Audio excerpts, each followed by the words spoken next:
నమస్కారం ఘంటారావానికి స్వాగతం. ముందుగా ప్రధాన అంశాలు. అంతిమ లబ్ధిదారుకు సంక్షేమం అందాలన్న సీఎం. సంపద సృష్టిపై కలెక్టర్ల దృష్టి సారించాలని నిర్దేశం.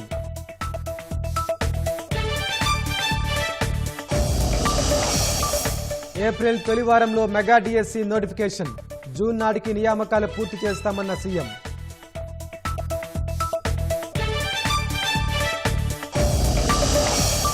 వైసీపీ హయాంలో రీసర్వే అంతా తప్పుల తడకే. గ్రామ సభల్లో 95% పరిష్కరించామన్న మంత్రి అనగాని.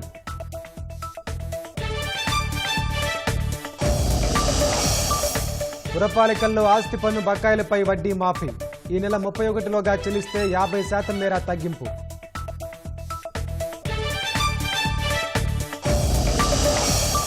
వివేక హత్య కేసుపై సుప్రీంకోర్టులో ప్రభుత్వం అదనపు అఫిడవిట్. అవినాష్ రెడ్డి తప్పుదో పట్టించే ప్రయత్నం చేశారని వెల్లడి.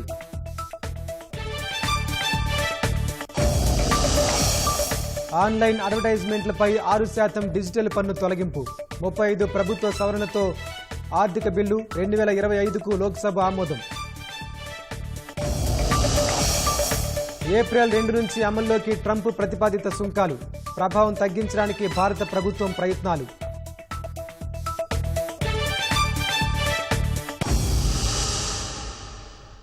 రాష్ట్రం ఆర్థికంగా ఎన్ని ఇబ్బందులు ఎదుర్కొంటున్నా సంక్షేమ పథకాలను ఎక్కడా నిర్వీర్యం చేయలేదని ముఖ్యమంత్రి చంద్రబాబు అన్నారు.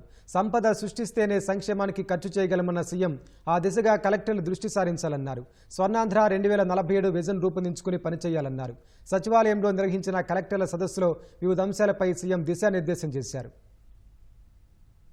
సంక్షేమ పథకాల అమలులో అంతిమ లబ్ధిదారులకు ఫలాలు చేర్చాల్సిన బాధ్యత కలెక్టర్లదేనని ముఖ్యమంత్రి చంద్రబాబు స్పష్టం చేశారు. సచివాలయంలో నిర్వహించిన కలెక్టర్ల సదస్సులో పాల్గొన్న సీఎం స్వర్ణాంధ్ర 2047 లక్ష్యాలను కలెక్టర్లకు వివరించారు.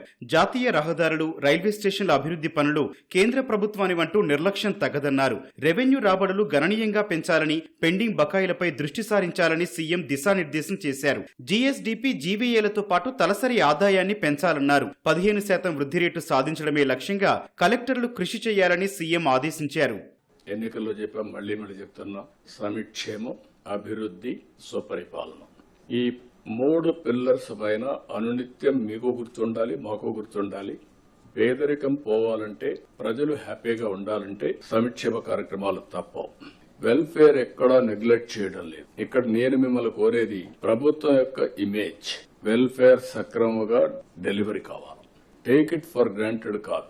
అందుకే అనునిత్యం ఏ వెల్ఫేర్ ప్రోగ్రామ్ వచ్చినా లాస్ట్ మైల్ కి కరెక్ట్ గా చేరతా ఉందా లేదా, చేరే విధానం కూడా ఏదో భిక్షగాళ్ళకి మారిగా ఏదో మీరు దానం చేసినట్టు బిహేవ్ చేస్తే కరెక్ట్ కాదు. ఒక బాధ్యత తీసుకుని ప్రతి ఒక్క ఆఫీసర్ కూడా లాస్ట్ మైల్లో ఉండే ఆఫీసర్ బెనిఫిషరీకి చేర్చే విధానం చాలా ముఖ్యం. ఆ విషయం కూడా మీరందరూ కూడా హ్యూమన్ యాంగిల్ తో వాళ్ళు పనిచేయాల్సిన అవసరం ఉంది. వచ్చే నెలలో డిఎస్సి నోటిఫికేషన్ ఇవ్వడంతో పాటు తల్లికి వందనం పథకం అమలు చేస్తామన్నారు. అన్నదాత సుఖీభవ నిధులు సైతం 3 విడతల్లో రైతుల ఖాతాల్లో జమ చేయనున్నట్లు సీఎం వెల్లడించారు. మత్స్యకార భరోసా నిధులు లబ్ధిదారుకు చేర్చాల్సిన బాధ్యత కలెక్టర్లదేనన్నారు. వచ్చిన మొదటి సంతకం 16,347 ఉద్యోగాలు డిఎస్సి ద్వారా ఇస్తా ఉన్నాం. మెగా డిఎస్సి పెడతా ఉన్నాం. ఈ ఫస్ట్ వీక్ లో మెగా డిఎస్సి నోటిఫికేషన్ ఇష్యూ చేస్తారు. ఏబిసిడి కేటగరైజేషన్ కూడా హామీ ఇచ్చాం, ఎన్నికల్లో చెప్పాం. అది కూడా రిపోర్ట్ వచ్చింది, కేంద్రానికి పంపించాం, ఎస్సీ ఫైనాన్స్ కమిషన్ పంపించాం. ఆ రిపోర్ట్ వస్తానే అది కూడా యాక్ట్ చేసి ముందుకెళ్తాం. ఇక్కడ మీరు చేయాల్సిన పని, ఈ ఉద్యోగాలన్నీ కూడా ఇచ్చిన తర్వాత డిఎస్సి, మెగా డిఎస్సి పర్ఫెక్ట్ గా కండక్ట్ చేయాలి. ఏప్రిల్ నుంచి స్టార్ట్ చేసి జూన్ స్కూల్స్ ఓపెన్ చేసే రోజుకి, రీఓపెన్ చేసే రోజున వీళ్ళందరూ పొజిషన్ కావాలి, ట్రైనింగ్ అయిపోవాలి, పొజిషన్ కావాల్సిన అవసరం ఉంది. వచ్చే నెల మే నెలలో తల్లికి వందనం 15,000 రూపాయలు ఇస్తా ఉన్నాం. ఎంతమంది పిల్లలుంటే అంతమంది అది వర్కౌట్ చేస్తున్నాం. తొందరలో మీకు గైడ్ లైన్స్ ఇస్తాం. దాన్ని ప్రాపర్గా ప్రిపేర్ అయ్యి ప్రాపర్గా డిస్ట్రిబ్యూట్ చేసే పరిస్థితి రావాలి. బిఫోర్ స్కూల్స్ రీఓపెన్ దీన్ని మనం వాళ్ళకి అందజేయాల్సిన అవసరం ఉంది. అన్నదాత కింద 3 ఇన్స్టాల్మెంట్స్ ఫ్రమ్ నౌ ఆన్వర్డ్స్. మత్స్యకారులకు 20,000 రూపాయలు ఏప్రిల్లో వాళ్ళ అకౌంట్లో వేయాల్సిన అవసరం ఉంది.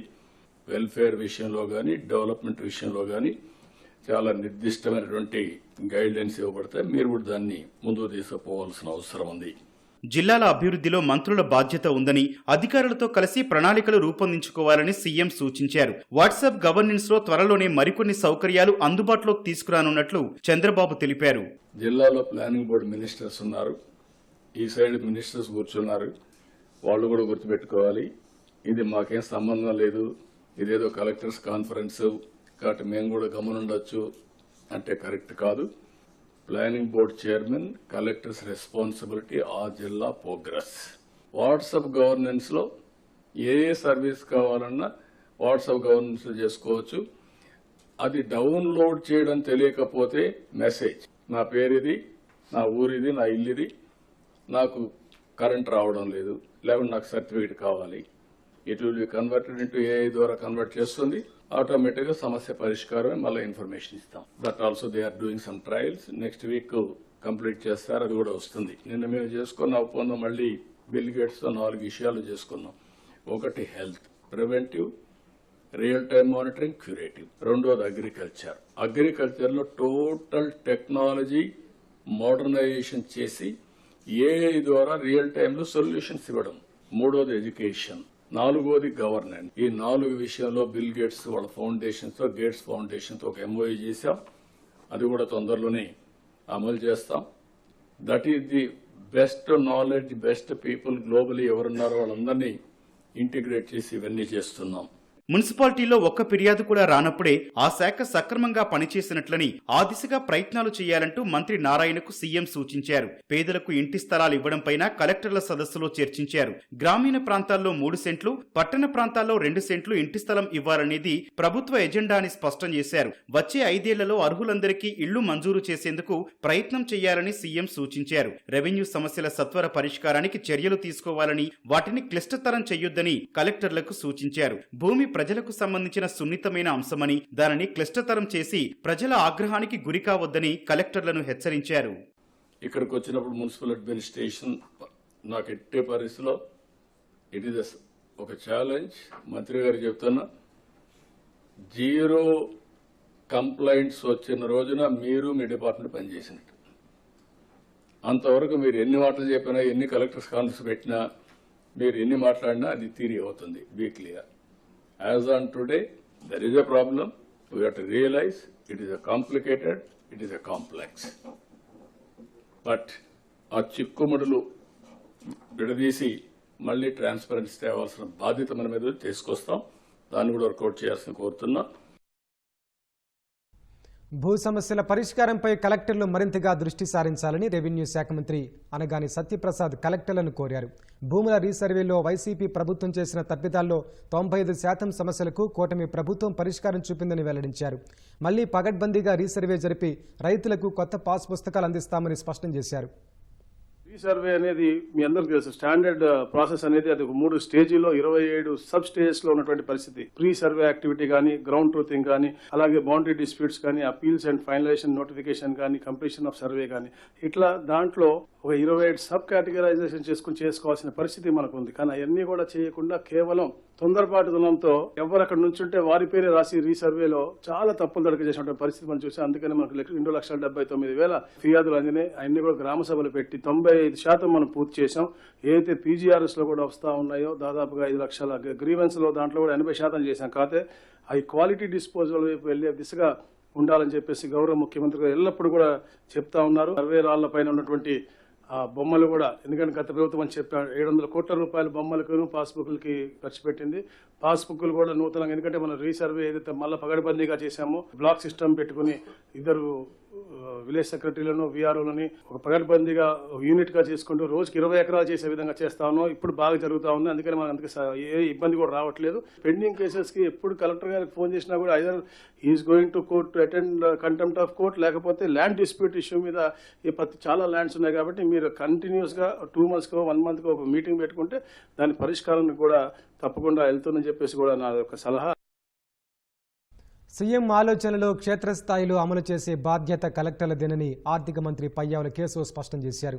ఈ విషయంలో ముఖ్యమంత్రి కార్యాలయం కన్నా మెరుగ్గా కలెక్టర్ కార్యాలయాలు పనిచేయాలని పయ్యావుల కోరారు. ముఖ్యమంత్రి గారి ఆలోచనల్ని బయటికి కమ్యూనికేట్ చేయడానికి సీఎంఓ ఎట్లా ఉందో, జిల్లా స్థాయిలో ఉన్నటువంటి సీఎంఓలుగా కలెక్టర్ క్యాంప్ కార్యాలయాలు పనిచేయాలని చెప్పి నేను కోరుకుంటున్నాను. ముఖ్యమంత్రి గారి ఆలోచనలు క్షేత్రస్థాయిలో అమలు చేయడంలో ముఖ్యమంత్రి కార్యాలయం ఎంత ఎఫెక్టివ్ గా పనిచేస్తుందో కలెక్టర్ క్యాంప్ ఆఫీసెస్ దానికి మల్టిప్లైడ్ ఎనర్జీతో పనిచేయాలని చెప్పేసి నేను కోరుకుంటున్నా. ఎందుకంటే అల్టిమేట్లీ క్షేత్రస్థాయిలో డెలివరీ మెకానిజం అంతా కూడా మీ చేతుల్లోనే ఉంది. రాష్ట్ర విద్యార్థుల్లో డిజిటల్ నైపుణ్యాలు పెంపొందించేందుకు ప్రఖ్యాత ఐటీ సంస్థ సిస్కో ముందుకొచ్చింది. మంత్రి నారా లోకేష్ సమక్షంలో రాష్ట్ర నైపుణ్యాభివృద్ధి సంస్థతో ఒప్పందం చేసుకుంది. విద్యార్థుల్లో డిజిటల్ నైపుణ్యాలు పెంపొందించేందుకు నెట్వర్కింగ్, సైబర్ సెక్యూరిటీ, కృత్రిమ మేధ వంటి రంగాల్లో అత్యాధునిక కంటెంట్ అందించనుంది. ఉన్నత విద్యాశాఖ ప్రాధాన్యతల ఆధారంగా శిక్షణా కోర్సుల జాబితా ఖరారు చేస్తారు.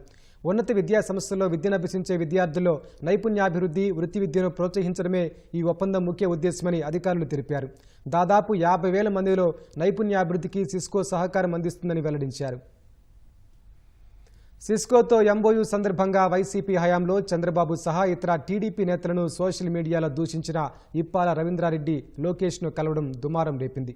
సిస్కో టెరిటరీ అకౌంట్ మేనేజర్గా భేటీకొచ్చిన ఇప్పాల రవీంద్రారెడ్డి ఎంఓయూ మొత్తాన్ని కోఆర్డినేట్ చేసినట్లు తెలుస్తోంది. లోకేష్ను రవీంద్రారెడ్డి కలిసిన దృశ్యాలు చూసి టీడీపీ శ్రేణులు రగిలిపోయారు. గతంలో రవీంద్రారెడ్డి పెట్టిన అసభ్య పోస్టులను మళ్లీ వైరల్ చేశారు. లోకేష్ను కలిసేందుకు రవీంద్రారెడ్డిని ఎలా రానిచ్చారని నిలదీశారు. ఈ వ్యవహారాన్ని లోకేష్ కూడా తీవ్రంగా పరిగణించారు. సిస్కోకు ఘాటుగా లేఖ రాశారు. ఏపీ ప్రభుత్వంతో చేపట్టే ప్రాజెక్టు వ్యవహారంలో ఇప్పాల రవీంద్రారెడ్డిని పక్కన పెట్టాలని లోకేష్ ఓఎస్డీ సిస్కో యాజమాన్యానికి లేఖ రాశారు. ప్రజలపై రూపాయి భారం మోపకుండా రాజధాని అమరావతిని నిర్మిస్తామని మంత్రి నారాయణ పునరుద్ఘాటించారు. 3 ఏళ్లలో రాజధానిని నిర్మించి తీరుతామని తేల్చి చెప్పారు. అమరావతిలో తిరిగి ప్రారంభమైన నిర్మాణ పనులను మంత్రి పరిశీలించారు. 15 రోజుల్లో కాంట్రాక్టర్లకు మౌలిక సదుపాయాలు అందుబాటులోకి వస్తాయని నారాయణ తెలిపారు. అమరావతి క్యాపిటల్ సిటీ రాబోయే 3 సంవత్సరాలు ఖచ్చితంగా కంప్లీట్ చేస్తాం. దీని మీద ఇది కట్టేటప్పుడు ఒక్క పైసా కూడా భారం ప్రజల మీద పెట్టడం మరొకసారి చెప్తున్నాం. లోన్స్ తీసుకున్నాం, దీంతో స్టార్ట్ చేస్తాం. ల్యాండ్ వాల్యూ పెరిగిన తర్వాత ల్యాండ్ అమ్మేసి ఈ యొక్క అప్పు తీర్చేయడం జరుగుతుంది. ప్రతిపక్ష ఎవరైతే నాయకులు ఉన్నారో మాట్లాడుతున్నారో వాళ్ళందరికీ మళ్ళీ ఒకసారి చెప్తున్నా, ఒక్క పైసా రాష్ట్ర ప్రజలు కట్టే ట్యాక్సుల ద్వారా మేము ఖర్చు పెట్టాము. ప్రజల సౌకర్యం కోసం, ప్రజలు ఇబ్బంది పడకూడదని ఈ కట్టే టవర్స్ ఏదైతే ఉన్నాయో 5 టవర్స్ కడుతున్నాం. మినిస్టర్ అక్కడే ఉంటాడు, మినిస్టర్ యొక్క సెక్రటరీ, ప్రిన్సిపల్ సెక్రటరీ అక్కడే ఉంటారు, సెక్రటరీలు అక్కడే ఉంటారు, కమిషనర్లు అక్కడే ఉంటారు, డైరెక్టర్లు అక్కడే ఉంటారు, వాళ్ళ స్టాఫ్ అంతా అక్కడే ఉంటారు. ఎవరైనా ప్రజలు పని మీదకి వస్తే ఆ 2 ఫ్లోర్లో 3 ఫ్లోర్లో చూసుకుంటే మొత్తం పని అయిపోద్ది. అలా మా ముఖ్యమంత్రి గారికి ఉన్న అపార అనుభవంతో ఒక సిస్టమేటిక్గా దీన్ని డెవలప్ చేస్తున్నాడు. నేతన్నలకు ఏడాదంతా పనితో పాటు చేనేత వస్త్రాలకు మార్కెటింగ్ సదుపాయం కల్పించడమే ప్రభుత్వ లక్ష్యమని చేనేత జౌళి శాఖ మంత్రి సవిత తెలిపారు. విజయవాడ శేషసాయి కళ్యాణ మండపంలో చేనేత వస్త్ర ప్రదర్శన, విక్రయ స్టాళ్లను ఆమె ప్రారంభించారు. చేనేత వస్త్రాల విక్రయాల కోసం రాష్ట్రంలోని అన్ని ప్రధాన నగరాల్లోనూ ఎగ్జిబిషన్లు ఏర్పాటు చేస్తున్నట్లు మంత్రి చెప్పారు. తక్కువ కాలంలోనే 8 సార్లు ఎగ్జిబిషన్స్ పెట్టాం. ఎగ్జిబిషన్స్ పెట్టడం వలన నిజంగా సేల్స్ కూడా భారీగా పెరిగింది.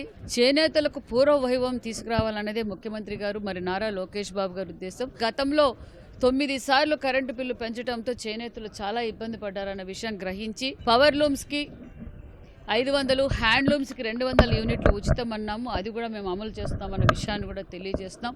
ఆరోగ్య బీమా కూడా దగ్గరలో అమలు పరుస్తున్నామన్న విషయాన్ని కూడా తెలుస్తున్నాం. అంతేకాకుండా ఎవరైతే వర్క్ షెడ్స్ కూడా మేము ఏర్పాటు చేస్తున్నాం. సబ్సిడీలో పనిముట్లు కూడా 90% సబ్సిడీతో కూడా అందజేస్తున్నాం.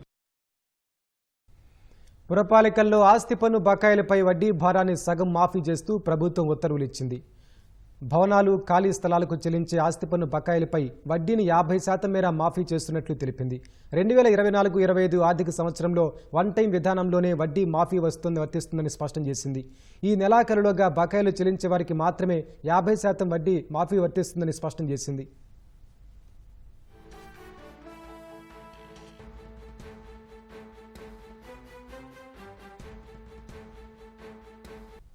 వివేక హత్య కేసును ఉద్దేశపూర్వకంగా తారుమారు చేసేందుకు కుట్ర జరిగిందని సుప్రీంకోర్టులో దాఖలు చేసిన అదనపు అఫిడవిట్లో రాష్ట్ర ప్రభుత్వం వెల్లడించింది. అవినాష్ రెడ్డి తప్పుదో పట్టించే ప్రయత్నం చేశారని తెలిపింది. రామ్ సింగ్, సునీత, రాజశేఖర రెడ్డిలపై పిఏ కృష్ణారెడ్డి ప్రైవేట్ ఫిర్యాదుపై దర్యాప్తు జరిపిన నివేదికను పులివెందుల కోర్టుకు సమర్పించారు.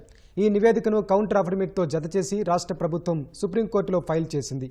వివేక కుమార్తె సునీత, నర్రెడ్డి రాజశేఖర రెడ్డిలను ఈ కేసులో ఇరికించాలని చూశారని నివేదికలో వెల్లడించారు. Retired additional SP Rajeshwar Reddy, ASI రామకృష్ణారెడ్డిలే ఈ కేసు మొత్తాన్ని నడిపించారని, ఈ వ్యవహారంలో వారిద్దరే ప్రధాన పాత్రధారులుగా సుప్రీంకోర్టు దృష్టికి తెచ్చారు. సాక్షులను విచారించకుండానే విచారించినట్లు ఛార్జ్షీట్ తయారు చేశారని, ఇదంతా ఏఎస్ఐ రామకృష్ణారెడ్డి తన ఇంట్లోనే పూర్తి చేశారని నివేదికలో తెలిపారు. వివేక హత్య కేసులో విచారణాధికారి రాజు ఎక్కడికి వెళ్లకుండానే రిపోర్టు తయారు చేశారని, అదంతా retired additional SP Rajeshwar Reddy, ASI Ramakrishnareddy చూసుకున్నట్లు వెల్లడించారు. సాక్షులు చాలా మంది తాము అసలు స్టేట్మెంట్ ఇవ్వలేదని నివేదికలో వివరించారు. కేసు డైరీలోని పత్రాలపై సంతకం చేయడానికి విచారణాధికారి రాజు నిరాకరించినప్పుడు ఆయన్ను ఏఎస్ఐ రామకృష్ణారెడ్డి, రిటైర్డ్ అదనపు SP Rajeshwar Reddy, MP YS Avinash Reddy ఇంటికి తీసుకెళ్లారని తెలిపారు. అక్కడ విచారణాధికారిని అవినాష్ రెడ్డి బెదిరించారని, తమ సూచనలు పాటించకపోతే తీవ్ర పరిణామాలుంటాయని హెచ్చరించినట్లు వివరించారు.